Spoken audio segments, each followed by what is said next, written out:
Just give me a little bit of peace, steady job and some food to eat. Just give me a little bit of peace, steady job and some food to eat. Just give me. On the line, I have KRAZY. What up, man? What up, Dusty? Thank you for having me, bro. Yeah, man. Appreciate you joining the program, dude. Ain't no thing. Yeah. Well, let's get to know KRAZY, man. I want to talk about your tattooing business and all that good stuff, and I want to talk about. I know you used to flow. I don't know if you're still flowing, but I would definitely like to talk a little hip hop. But first, I would like to get to know you, if that's cool with you. Let everybody know where you grew up. All right, I grew up down south. Like you said, New Orleans. Families from uptown area. If you couldn't tell from the accent, right? Yeah, from uptown Third Ward. But like I was telling you, I also grew up in St. John Parish, and that's where the banging, and that's where I got familiarized with all that. It actually been around long before New Orleans, Louisiana got put on the map for gang banging and stuff like that. Okay, yeah, we'd like to talk about that. Now, you said St. James Parish or St. John's Parish? St. John. Okay. St. John the Baptist. Gotcha. How far is that from inner city New Orleans? About 20 minutes. Okay, cool. So it's just right outside. About 20 minutes. Okay, cool. And you said that's where you were introduced to Crips and Bloods, basically?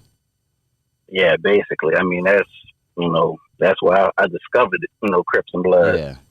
Well, before we even get to that point in your life, I would like to know, like, what other gangs were around before, to the best of your knowledge, before you even, before Crips and Bloods even came along? Honestly, just like the hood gangs, like in New Orleans, just like the neighborhood cliques or whatever. It's not necessarily gangs. Like your artist, who that was J3 that you had on the show previously. Yeah. Yeah, like he said, back in the day, it's more like, and I'm a little older than him, so I kind of got a little, better memory of further back than he do. Yeah, which I appreciate. Yeah. Yeah, so like in the early 90s, man, it really was just like people representing their neighborhoods, their wards. So it wasn't necessarily, gang ties. It wasn't no Bloods or Crips in New Orleans back then, around that time. Okay. People just represent their wards and their neighborhoods. And uptown, downtown, stuff like that. And explain the wards. Would it be comparable to what we would call projects out here? No, the wards are more like districts down here. Okay. They're broken down into different districts. And that's basically what the wards is like, 1 through 17, And like us, where we grew up at, the 3rd ward. And then you got downtown with your 7th ward, your 6th ward, 5th ward, stuff like that, 9 wards. So yeah, basically the wards are just, districts, voting districts, and just different districts throughout the city. Gotcha. Okay. Are they doing a lot of gentrification over there now? Oh man, it's crazy. They've been gentrifying since after Katrina. And I mean, right now it's real crazy. Some of the neighborhoods, like for instance, the projects, that's pretty much gentrified. They tore the projects down, rebuilt them, and then they got other little neighborhoods that they tearing down and rebuilding. And I mean, the prices they putting on these homes is just, the residents that grew up there and lived there their whole life, they can't afford it, So they got to move around, move to other areas around the city, or move out the parish. Yeah, they got a lot of gentrification going on down here. Yeah, man. And am I correct in saying they tore down Magnolia? Yeah, they tore down the Magnolia, rebuilt it up. They tore down a lot of the projects, majority of them. Okay. Magnolia made famously by the likes of Master P and Oh nah, Master P, he from the Cali God project. damn it. That's in the third. Yeah, that's in the third ward too. Yeah. Who's But from that? Juvenile, Juvenile, that's who I'm thinking. Juvenile, Okay, Cash Soulja Money. Slim. Gotcha. Yeah. RP Soldier Slim. R.I.P. Yeah, man. When take yourself back to that day, man, when you're seeing just New Orleans literally become the biggest thing in hip hop. I mean, New Orleans held the crown for a few years, with the Soulja Slims and the Master P. I had every single, Master P dropped fucking albums. I had a whole CD case, dog, and probably 70 CDs were Master, just Master P related. Fiend, Right, the Shock, right. You know what I'm saying? Just everybody, dog. Everybody. Yeah, take me back to that time, man. Did you feel proud being from New Orleans? Man, it was crazy, bro. Like, because I remember it vividly. I was a little younger when it was at the peak, but I remember it just my older brother. We used to always walk the Peaches, like a local record store. We used to always walk the Peaches, and I mean, every month they would have like a different mural on the side of the building of like whoever's promoting the album for that, that time period or whatever. I mean, just bro, the city was live. Everything was live down here during that time. You know what I'm saying? Because Cash Money was also hot as well. Mm-hmm. So Big Boy. Yeah. I mean, yeah, it was crazy, bro. It was crazy. It felt good to be from down here. Yeah. Seeing people that and seeing areas and neighborhoods that you walking through every day and being around every day, seeing it on TV and stuff, man. It was mind blowing, bro. Yeah. Because I'm from Long Beach, and I remember how fucking great it felt to hear Snoop say Long Beach on a song. I'm like, what? It felt like super, you feel like kind of a superstar and shit. I know that sounds kind of weird, but when you're 12, 13, that's what it's all about. Right. You get to represent. Yeah. All right, cool, man. Well, shit, let's talk a little bit more about your upbringing. How old were you when you started getting intrigued by the streets? I always been kind of intrigued by the streets since an early age. Like I said, I grew up in that. I'm an '80s baby, but grew up in like the '90s era when they had the gangster rap and all the gangster movies coming out, hood movies, and also like I said, being from down here and seeing movies from like Master P and Cash Money, Baller Block, and then I'm Bowdy and The Last Don and stuff like that. It just, man, everything about it just intrigued me, you know what I'm saying? And plus I also had family and people that was around me that was just in the streets. So I'm like, everything my brother was doing, I pretty much wanted to follow in his footsteps. So, he kind of got off into the streets a little earlier than me. He's 7 years older than me. So, just looking up to him, watching everything he's doing, that kind of influenced me even more. Plus the people I'm around at school and coming up with, I mean, they was just, I don't know, it was a no-brainer for me that I'm gonna do that too. I'm gonna be out there too. I'm gonna do what they doing. Yeah, we've been talking for 5-6 minutes, and you've mentioned your brother a couple of times, and I know he unfortunately lost his life earlier in your life, right? Not this brother I'm talking about. Oh, okay. Nah. He's still here. Oh, okay. Still here. Okay. But you do have another brother who's resting in peace right now. I mean, down here in New Orleans, we refer to, our closest homies and friends as brothers. Okay. And people we came up with. It's just like a word of endearment. Yeah, it makes sense. So, yeah, I got a lot of bros that's resting in peace, on that tip. But as far as my biological brother, he's still here with me. Thank God. Still here with us. When did you actually turn blood? Take us back to that day. Like, what was going on in your life? You know what I mean? I'm gonna take you back, bro, because I mean, I got my memory goes so far back. So when I first found out about gangs, I mean, this had to be early '90s when I first made it to public school. I was green to it. So like I said, we didn't have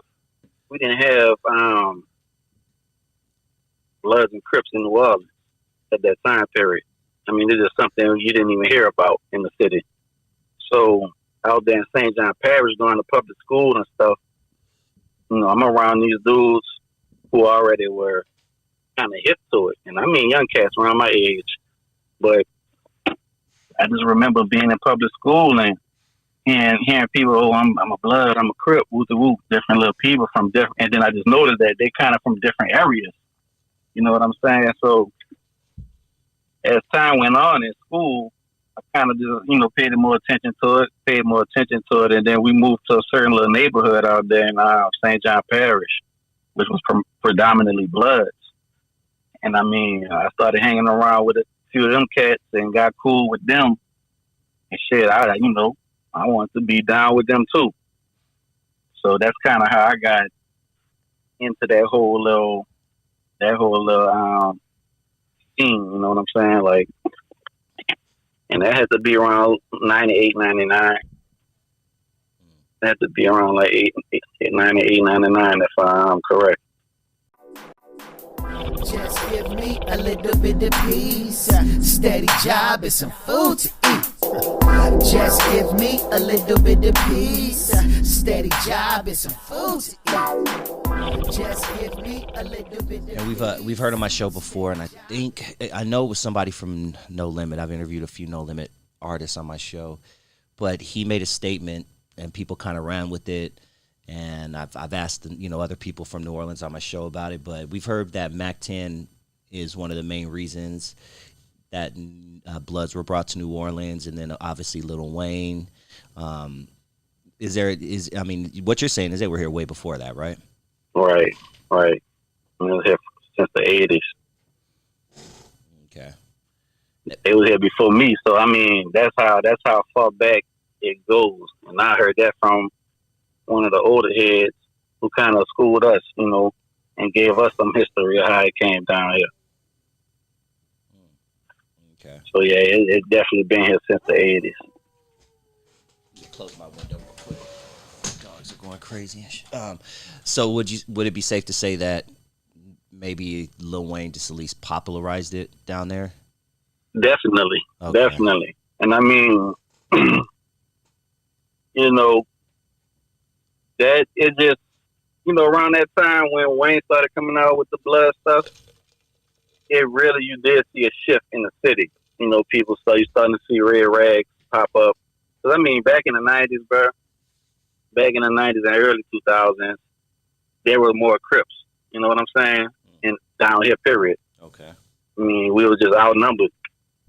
And, I mean, that's what was hot back then. That's what was, popularized. Yeah, so I mean, even if the people weren't really part of those gangs, people still representing and, oh, I'm this and I'm that, just because that's what they seen on TV and everybody doing the Crip walk. And, I remember when that was a big thing, bro. Yeah. Had Bow Wow doing that shit. Yeah, and I mean, we, people down here seeing that shit, and, at that time, everybody wanted to be Crips. But, once Lil Wayne started, making those blood references and saying he's a blood and, all that, it kind of shifted, It kind of shifted. So definitely, he had an influence on the blood scene in the city, for sure. Do you know where Baby's from, like, set-wise? Or? Man, I heard they from PlRU. Okay, because that would be the connection to L.A., right? Right. Okay. That's what I heard. But I mean, like I said, bro, with that shit, I can't say what they is and what they not. Cause I never seen them out, banging in the streets with us. You know what I'm saying? Them dudes been rich. Mm-hmm. No disrespect to them is there, but like I said, niggas been banging long before that even got popularized by them. Gotcha. Well, let's talk a little bit of hip hop, man. Just a few stories that I would love your opinion on. Now, all right. Let me see here. before I asked you, you actually did used to flow, right? I had to dig deep in your Instagram. I like to, at Yeah, least get to know people I'm yeah. interviewing to make sure they're legit and all that, So I saw that you Yeah, used I'm to. actually a musician, bro. I Okay. actually really play and read music. Oh, that's what's up, dog. Because, marching bands was big down here, too. Marching Yes. bands real Hell yeah, I big love down that here. shit. So, I grew up in music, So, yeah, I actually played the trumpet. That's dope, man. I like that shit. I like that. Yeah. All right. Well, shit, man. Yeah, it seems like hip hop is interesting nowadays. I think you said you're in your 30s. Right, 32. Okay, cool. 32. So you're about 10 years younger than me. So it's about we still come from a different time. Right. Pre YouTube, pre like SoundCloud, All that, yeah, everybody iPhone, snitching. Yeah, yeah. internet. Yeah, so okay, cool. This is gonna be a good conversation. But it seems like rappers are easy food nowadays, man. Just getting shot, getting robbed, set up by females. The feds are just kicking down doors. It seems like every time a rapper makes it to the top, they're getting arrested on some shit. Right. That if you kind of dig and look into it, that they probably were dumb and were telling on themselves. What are your thoughts on this whole new generation of people actually glorifying what they're doing on Instagram and saying I'm smoking such and such op and I shot it. They're actually, back when I was coming up, dog, and when we were coming up, gangster rappers lied about what they did, but we're living in a time now where they're actually telling literally word for word, and cops are piecing the puzzles together. What are your thoughts on the current state of hip hop in that situation there? I mean, really, I feel out of place when it comes to hip hop. And like you said, I used to mess with the music. I still do, but I just that passion that I had for it, and I'm like, what I'm gonna, rap about. I lost that too. Other than what the older people will really feel. Mm-hmm. I can't really relate to the younger. Gotta go to work younger tomorrow, generation. get up at 11. Right.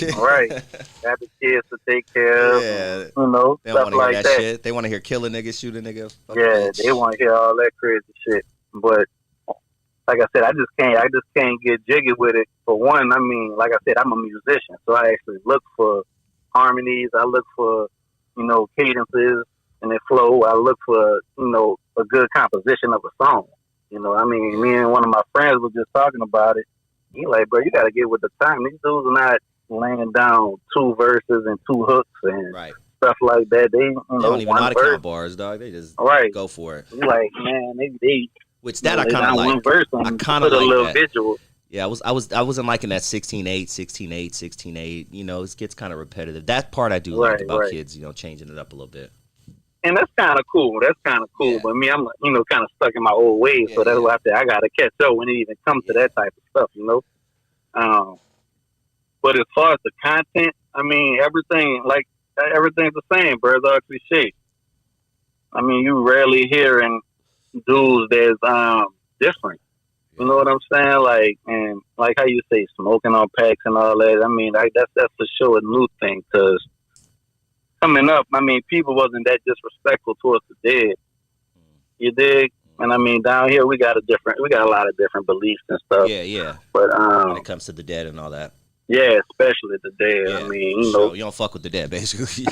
Yeah, pretty much. Like stuff like that, you don't really hear too many. I mean, even the newer artists, you don't really hear them too much. Oh, okay.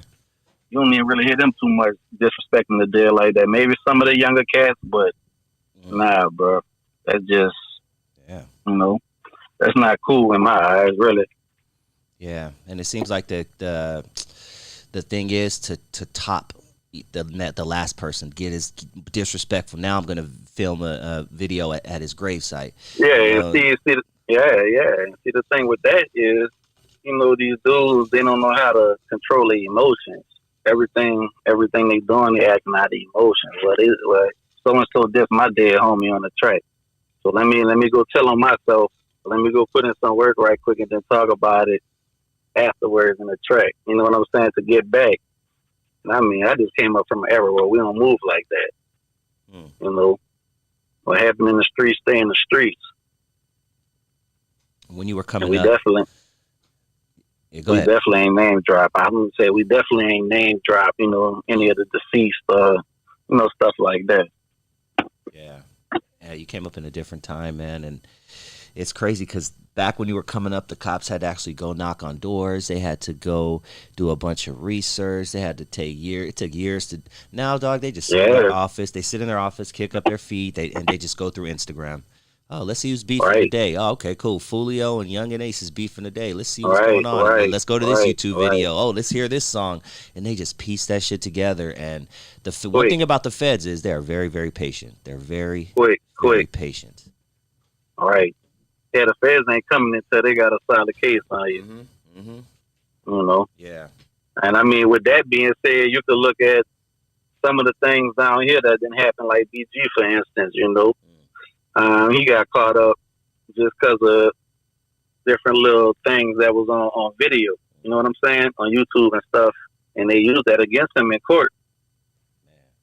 You know, when it came down, man. I mean, that's how the feds move, bro. They're gonna let you keep doing stuff until they know they got you. That's when you hear them come knocking. Yeah, man. There's a rap when they come, you know. Yeah, their percentage rate is too high, man. So be careful out there, kids. If you're listening, stop doing shit on camera. Just stop selling. Like, I know motherfuckers that like sell. I don't know them, but like I see just random Instagram people selling pills and selling lean. And Yeah, I'm bro. like, you're doing it on your story, on your Instagram story. What the fuck are you thinking, man? Right, I bro. don't get it, Right, dog. right. That's that new age. That's that new age, bro. That's the new generation. You know, I mean, you can't fault them though, because I mean, this is what they seeing growing up. Yeah. This they time, this they era. So this is what they seeing growing up. So that's what they running with. Yeah. And they really don't have no big homies or older, just positive male role models to tell them any different. You know what I'm saying? Keep their head on sharp. I could say for sure, I at least had older dudes, older male model role models in my life that would, you know, tell us the right things, you know, despite what we doing. You know what I'm saying? So that definitely made us move a lot different. Just give me a little bit of peace, steady job and some food to eat.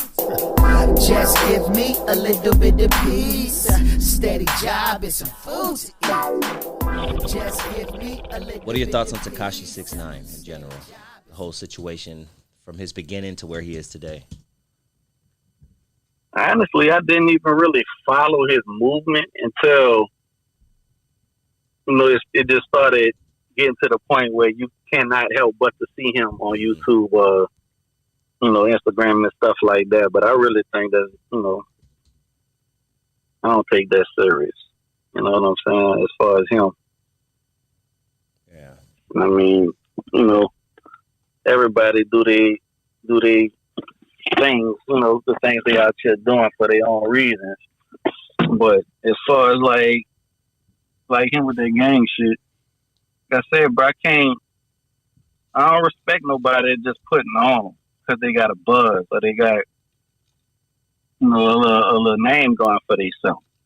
So this shit, you know, a lot of people, and you know, I hear a lot of time on the internet. People be like, well, you know, if you ain't from, you know, from gangland, then that shit fake. That shit phony.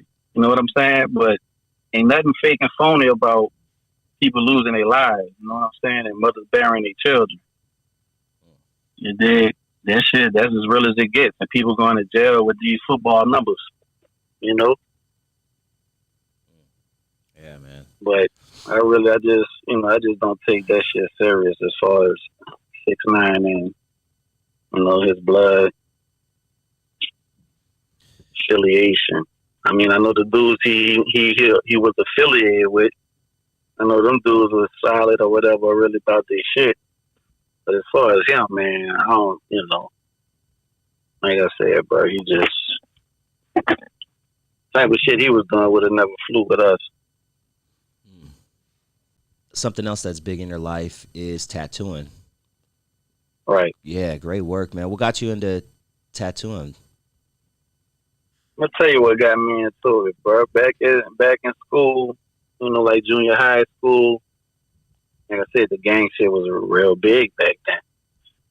and everybody, and they have different districts out there in St. John Parish too, and it's a small little parish or whatever, but it's broken up to like 2-3 different little towns on this side of the river, on the east bank side of the river, and all 3 of those towns, they got LaPlace, they got Reserve, and they got Garyville. And all of them was coming to school in LaPlace at this one junior high school. And I mean, everybody used to write their hoods or their little area on their body, you know what I'm saying, on their arms, just like if it was tattoos. And I mean, I'm like, you know what? I'm good with this drawing stuff. Good with the art. So I'm about to figure out how to do this shit. So it was just that wanting to tattoo the homies up. And like I said, my older brother, he used to have me get like India ink from the art class. And here, you know, him and his homies would do the little tattoos and shit with the needle and ink. Just the needle, just a single sewing needle or whatever. So once he introduced me to that shit, bro, I kind of had the concept of, you know, how to tattoo, but I really didn't get into it until high school. I really got into it. I actually got on house arrest, so I got caught up. So I was on house arrest, and I actually built me a tattoo machine. And I mean, from there, you know, I kind of started dabbling with it, and I left it alone for a little while. You know, just off in the streets, not really too much focus on that shit. One of my big homie, my OG homie, he seen the potential in me when I didn't see it in myself. So he actually ordered me a tattoo gun online. He ordered me a tattoo gun, and he just like told me one day, like, bro, you know, I see what's going on with y'all out here. You know, shit really real, and you know, y'all got people dying and y'all catching cases and shit like that. So he like, man, hopefully me getting this for you will keep you a little more focused and out of the streets. And really, bro, once he did that, I kind of just took off with it. Wow. Yeah, I kind of took off with it, bro. That's dope, man. I love hearing shit like that. Yeah, that was real. That was, you know, he played a major factor into where I'm at today in my life. You know, starting from, like I said, in my room, making a tattoo gun on house arrest, to owning owning a business on one of the most popular streets down here. You know what I'm saying? So, yeah. I love hearing shit like that, man. That's dope, dog. Do you do your own work on your body?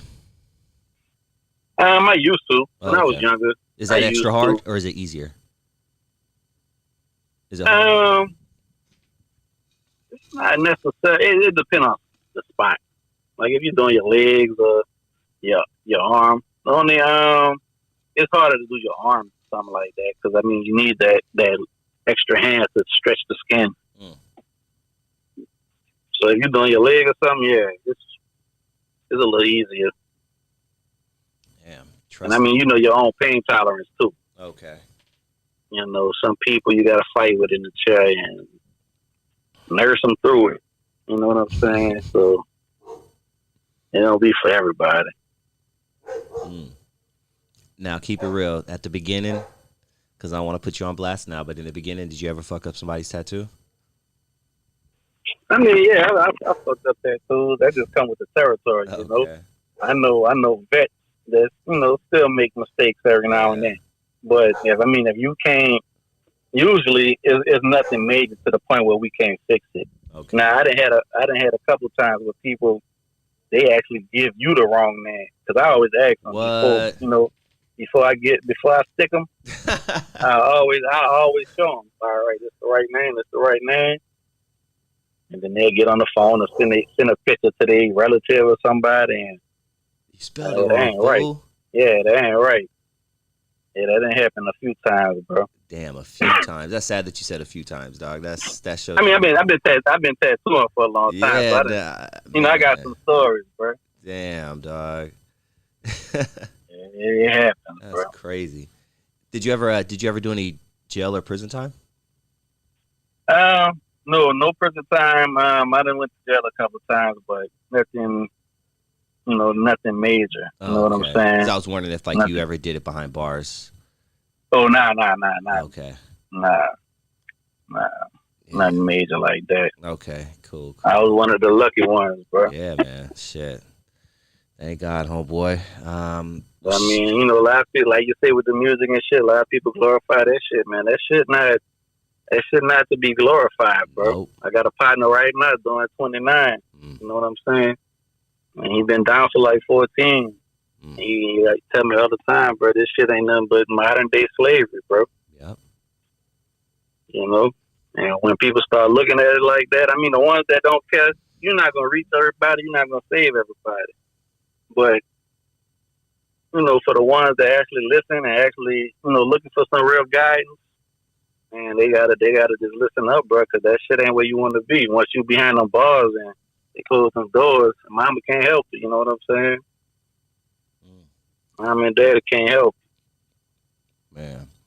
Every Sunday on my channel, Dusty Vision TV, we have a show called This Ain't It, where I talk with my friend Perry Thompson, who's currently doing 50 to life in California Penitentiary. And This Ain't It is basically the concept of the show. And he's like, man, I was out there doing dumb shit, and now that I'm behind bars, I realize this ain't it.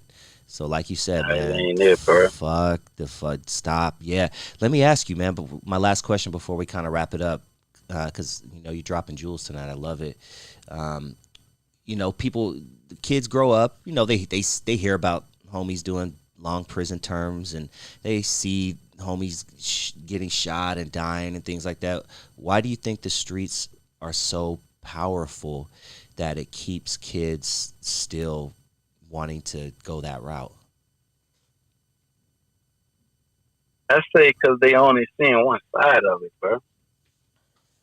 They only seeing one side of it. They seeing the videos where they glamorizing the camaraderie, the cliques and everybody, the little brotherhoods or whatever they want to call it. They, people, them young kids, they want to feel like they belong to something, and they mesmerized by the money and the cars and, that lifestyle. But I mean, at the end of the day, like I said, they seeing one side of it. But I also do funeral home work. You know what I'm saying? My pops is a mortician. And a mortician for 40 years. So I help him a lot.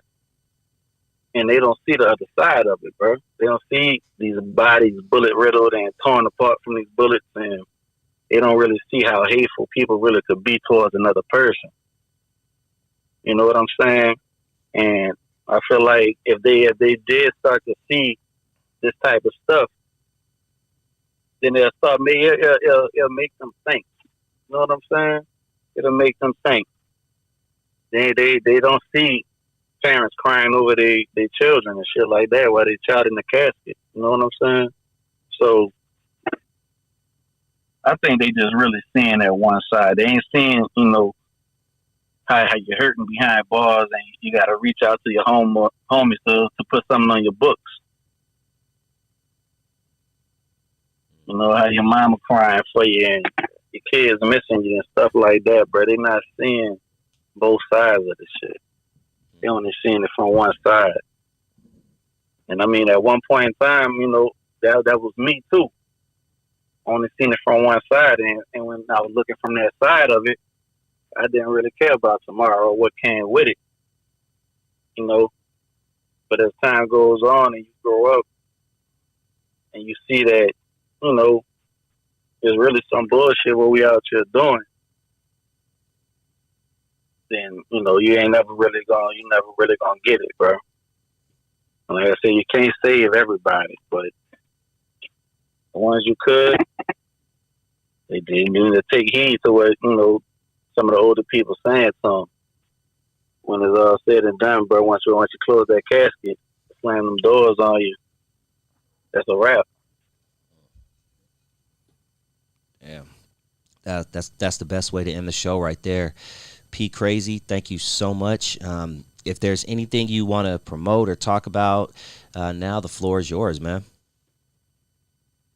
only thing I really want to promote, bro, is that these young brothers out here start getting some knowledge, bro.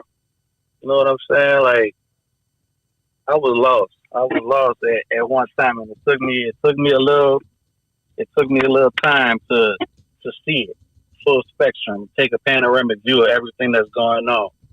Like tattooing, bro, it opened my eyes to a lot of things. Because when I first started working in tattoo shops, bro, a lot of the people we used to have problems with, a lot of the Crips and stuff from neighborhoods, you know, that I would never associate with, used to come to the shop. And I mean, over a period of time, bro, I got cool with a lot of them dudes. I was like, damn, bro, we used to be beefing and, you know, back and forth and at each other, you know, about stupid shit. You know, about property and land we don't even own. You know what I'm saying? And I mean, bro, it's just that's what I want to promote, dog. Positivity, bro, because we need more of it in our communities, bro. Just give me a little bit of peace, steady job and some food to eat. Just give me a little bit of peace, steady job and some food to eat. Just give me a little bit of peace, steady job and some